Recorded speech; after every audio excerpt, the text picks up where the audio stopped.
Après cette étude expérimentale, on va passer maintenant à l'étude théorique pour retrouver tous ces résultats expérimentaux. Pour cela, on passe à l'étude théorique.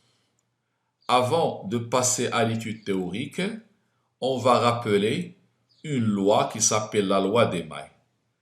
Cette loi, elle est utilisée dans le domaine électrique pour trouver une relation entre les tensions au sein d'un circuit.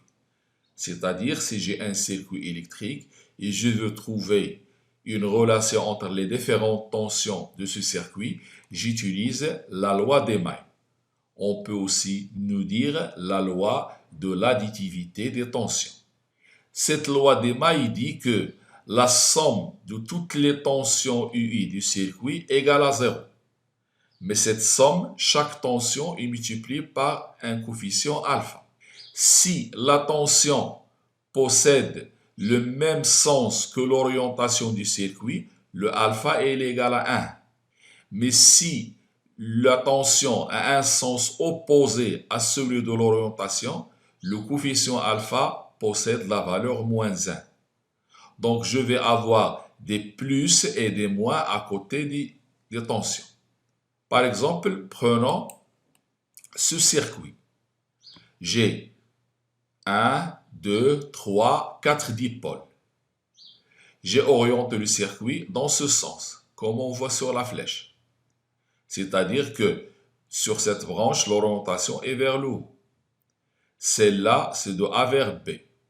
L'autre, c'est de B vers C. L'autre, il est orienté de C vers D.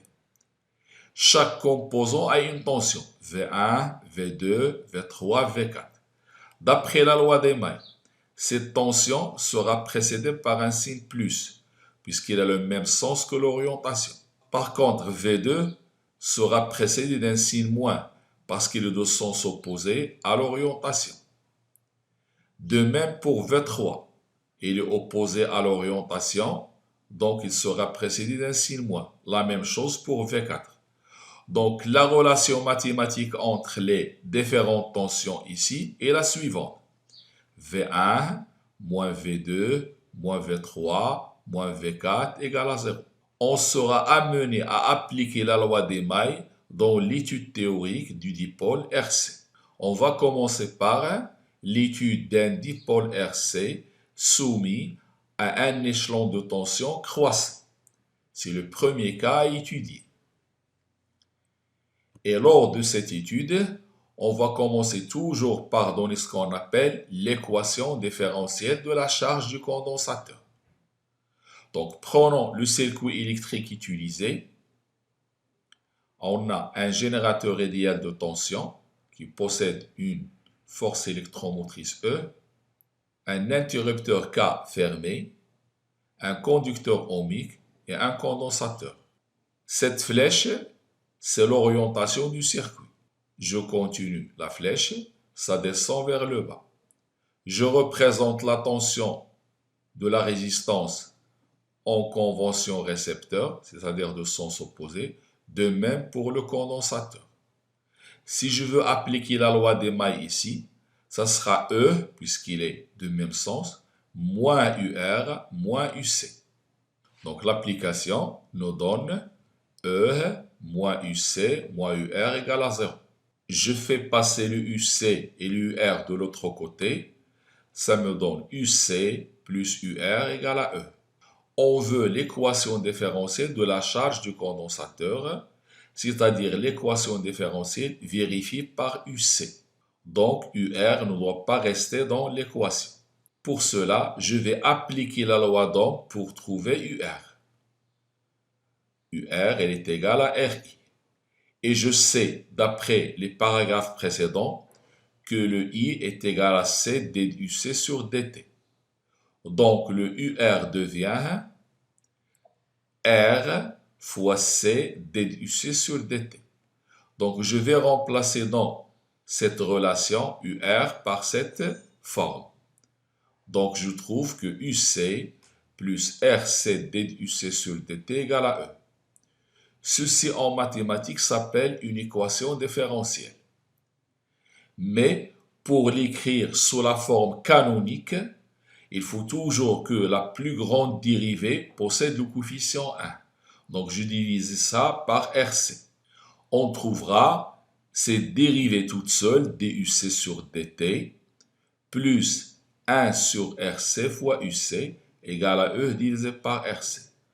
On appelle cette relation équation différentielle du premier ordre à coefficient constant avec second membre. J'explique ces termes. Une équation différentielle, c'est une relation entre une fonction et ses dérivées. Du premier ordre, car il y a la dérivée première, f'.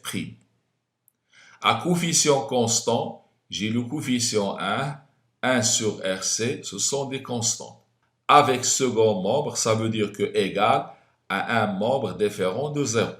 Dans cette équation différentielle, l'inconnu c'est UC. Donc on doit chercher la solution de cette équation différentielle. Donc on nous pose toujours cette question, c'est établir l'équation différentielle vérifiée par UC.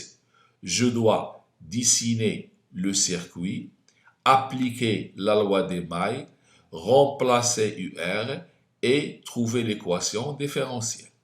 On va maintenant remplacer ce produit RC par une constante qui s'appelle la constante du temps du dipôle RC. Le produit RC est homogène à une durée, c'est-à-dire elle a l'unité d'un temps.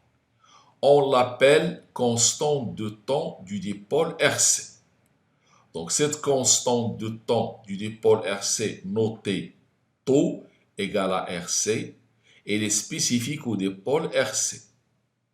Il nous donne une idée sur le temps qu'il faut pour atteindre le régime permanent, c'est-à-dire le temps qu'il faut pour que le condensateur soit chargé. Plus tau est grande, plus le temps de charge est lent. Plus tau est petite, plus le condensateur se charge vite. Avec cette constante de temps, l'équation différentielle peut s'écrire sous la forme DUC sur DT plus 1 sur tau UC égale à E sur tau. Donc on peut l'écrire soit avec RC, soit en remplaçant RC par tau, selon l'exercice.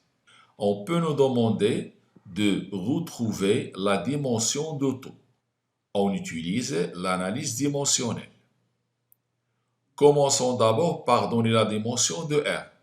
D'après la loi d'Ohm, U égale à RI montre que la dimension de U est égale à la dimension de R fois la dimension de I.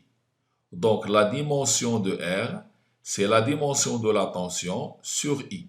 Vous allez trouver sur la chaîne une vidéo consacrée uniquement à l'analyse dimensionnelle. Donc je peux remplacer dans le produit RC la dimension de R par UR sur I. Maintenant, la dimension de C. On a Q égale à C fois U. Donc la dimension de C, c'est la dimension de la charge sur la dimension de U. Ça veut dire que la dimension de la charge, c'est I fois T. Donc si je fais maintenant tau qui est égal à RC, ça donne pour R, UR sur I, et pour C, IT sur U. Je simplifie la dimension de I, et la dimension de I, il me reste T. Donc tout a la dimension d'un temps, donc son unité, elle est la seconde. C'est une question couramment posée dans l'électricité. Maintenant, on passe à la solution de cette équation différentielle.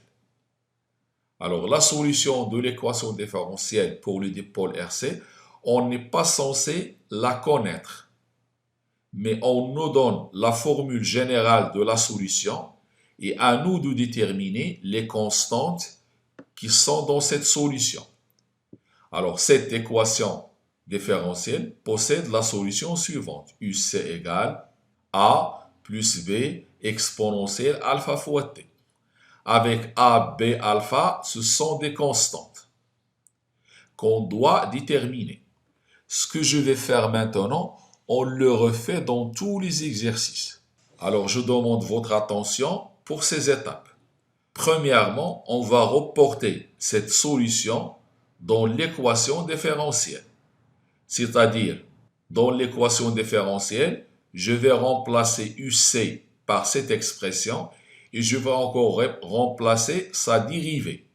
Donc, puisque UC est de cette forme, la dérivée de UC, c'est B alpha exponentielle alpha t. Donc, je vais remplacer UC par cette expression et UC par cette expression. Donc, j'aurai la dérivée de UC, c'est ça, plus 1 sur RC UC, c'est ça, égale à E sur RC. Je peux factoriser par B exponentielle alpha de t. Il me reste dans le premier terme alpha et dans le second terme 1 sur RC. Et après, il me reste A sur RC et E sur RC. Donc, ça donne A sur RC. Je fais passer E sur RC de l'autre côté. Ça me donne moins E sur RC. Tout ça égale à 0. Donc, cette équation doit être égale à 0, quel que soit le temps t. À tout instant, elle doit être égale à 0. Pour vérifier ça, il faut que les termes entre parenthèses doivent être nuls à tout moment. C'est-à-dire alpha plus 1 sur RC égale à 0 et A sur RC moins E sur RC égale à 0. On trouve donc que alpha égale à moins 1 sur RC et A égale à E. Donc j'ai déterminé l'expression de A et l'expression de alpha. Pour trouver l'expression de B, on utilise la condition initiale que le condensateur n'est pas chargé initialement, c'est-à-dire UC à l'instant 0 égale à 0, ce qui veut dire que 0 égale A plus B exponentielle 0, c'est 1. Ça sera donc 0 égale à A plus B, c'est ça. Donc A égale moins B. Et puisque A égale à E, j'en déduis que B égale à moins E. Donc, en remplaçant A par E et B par moins E, on trouve la solution finale. UC égale E, facteur de 1, moins exponentielle, moins 1 sur RCT. On a trouvé la fonction à laquelle obéit UC lors de la charge. On va passer maintenant à une méthode pour déterminer la constante de temps graphiquement. C'est-à-dire, en utilisant la courbe de UC, on peut déterminer le produit RC qui s'appelle la constante de temps. Pour ça, on va utiliser la fonction UC égale à E facteur de 1 moins exponentielle moins 1 sur tout t. N'oublions pas que taux c'est R fois C. On va tracer d'abord cette fonction. Dans un repère où il y a en ordonnée la tension et en abscisse le temps, on trace cette fonction qui commence de 0 et qui se termine en E.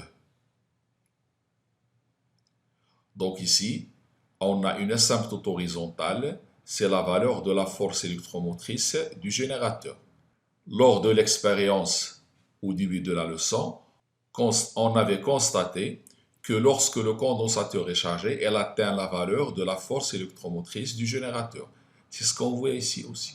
Une fois qu'on a la courbe de UC, on peut nous demander de déterminer la constante de temps. Il y a deux façons différentes. La première façon, on l'appelle la méthode de la tangente à l'origine. On trace une tangente à l'origine de la courbe, c'est-à-dire ici, on trace une tangente par rapport à cette courbe, et cette tangente va couper cette asymptote horizontale. Et l'intersection de cette asymptote avec la tangente, si je le projette sur l'axe du temps, je trouve la valeur de taux. Donc, on a ici la tangente, il coupe cet axe. Je le projette ici, je trouve la valeur de taux. Ça, c'est la première méthode. Quand est-ce qu'on va utiliser cette méthode? C'est lorsque dans l'énoncé de l'exercice, on a une courbe sur laquelle on a déjà tracé la tangente. À ce moment-là, on utilise pour la détermination de taux la méthode de la tangente à l'origine. Il y a une deuxième méthode qui est beaucoup plus précise, c'est la méthode des 63%. Si je prends l'instant t égale à taux, c'est-à-dire je veux savoir à quoi est égal UC lorsque t est égal à taux. j'aurai e facteur de 1 moins exponentielle moins 1. La valeur de e facteur de 1 moins exponentielle moins 1 n'est que 0,63. C'est-à-dire que 1 moins exponentielle moins 1 égale à 0,63 fois e. Donc, je vais chercher ici sur l'axe des ordonnées la valeur 63% de e. Une fois trouvée cette valeur, je la projette sur la courbe. L'intersection avec la courbe, je descends sur l'axe des abscisses et je trouve la valeur de tout. Cette valeur est beaucoup plus précise que celle trouvée avec la tangente. Donc, après avoir établi l'expression du UC à partir de l'équation différentielle, on peut nous demander de trouver la charge du condensateur. Il suffit de multiplier UC par C, car on sait que la charge Q égale C fois UC. Mais on peut nous demander aussi de déterminer l'expression du courant de charge, c'est-à-dire l'intensité du courant au cours de la charge. Pour cela, on utilise la relation déjà établie que I égale à C d de UC sur dt. Et on sait que UC égale E facteur de 1 moins exponentielle moins 1 sur RC fois T. Donc, si je dérive cette relation, je trouve que I égale C fois la dérivée de ça. La dérivée de ça, c'est E sur RC exponentielle. E sur RC exponentielle. Avec C, ça simplifie et il me reste I égale à E sur R exponentielle moins 1 sur RCT. Je constate qu'à l'instant t égale à 0, I est égal à E sur R. Et lorsque t tend vers l'infini, cette exponentielle tend vers 0, donc I tend vers 0. Ce qui donne le graphe suivant. Il commence d'une valeur différente de 0 pour atteindre 0 à la fin de la charge. Cette remarque, elle est compatible avec les résultats de l'expérience. Pour trouver taux à partir de la courbe de I, on trace une tangente à l'origine. Il coupe l'axe du temps en une valeur t égale à tout. Maintenant, si on veut étudier le dipôle RC soumis à un échelon de tension décroissant, on va suivre la même méthode que précédemment. C'est-à-dire, on peut nous demander l'équation différentielle. Et pour cela, on aura un circuit électrique où il n'y a pas de générateur. Et pour appliquer la loi des mailles ici, on va trouver moins UR moins UC égale à 0.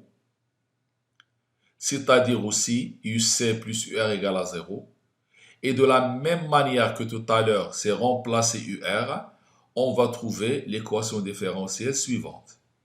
Je vous laisse le soin de refaire ce calcul.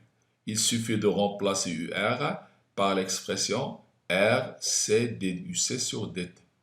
Donc, l'équation, vous pouvez la laisser comme ça en fonction de RC ou bien en fonction de taux selon la question. C'est aussi une équation différentielle du premier ordre à coefficient constant, mais cette fois-ci sans second membre. C'est la différence parce qu'il n'y a pas de générateur.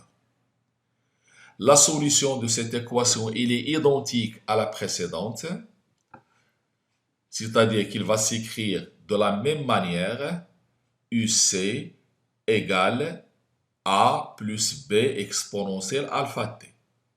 On va calculer A, B, alpha de la même manière, c'est-à-dire la même chose. On va trouver alpha c'est moins 1 sur RC, mais on va trouver A égale à 0 et B égale à E. Donc l'équation du UC lors de la décharge va s'écrire UC égale à E exponentielle moins 1 sur RCT. On constate qu'à l'instant 0, ça commence de E et à l'infini, ça se termine à 0. Donc c'est une courbe décroissante. On peut nous demander aussi de déterminer la constante de temps à partir de la courbe de décharge. Pour cela, on va utiliser la même méthode que tout à l'heure. C'est d'abord tracer la fonction UC égale E exponentielle moins 1 sur taux fois t. C'est une fonction décroissante qui part de E.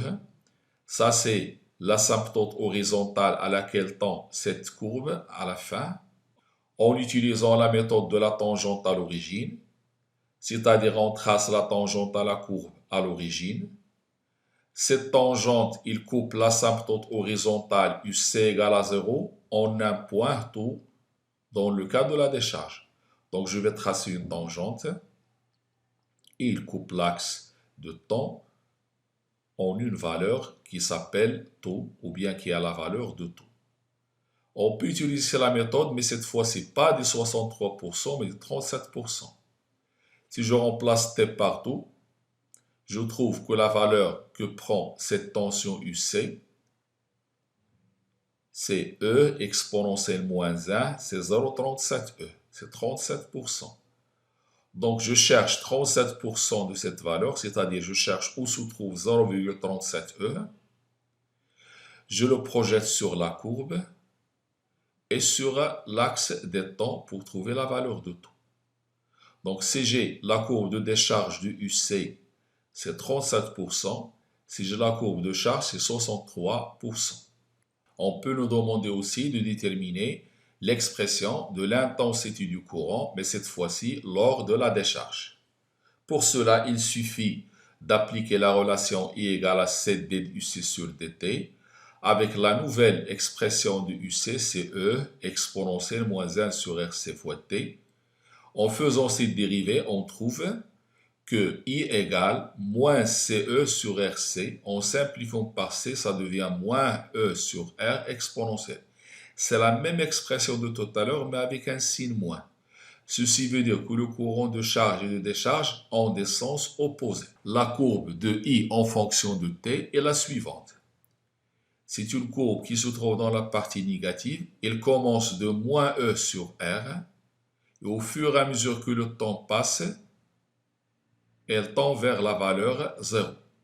Toujours pour déterminer taux à partir de cette courbe, je trace la tangente à l'origine et lorsqu'il coupe l'axe, c'est la valeur de taux. C'est la fin de la leçon, le condensateur des pôles RC. Merci de votre attention et à la prochaine leçon.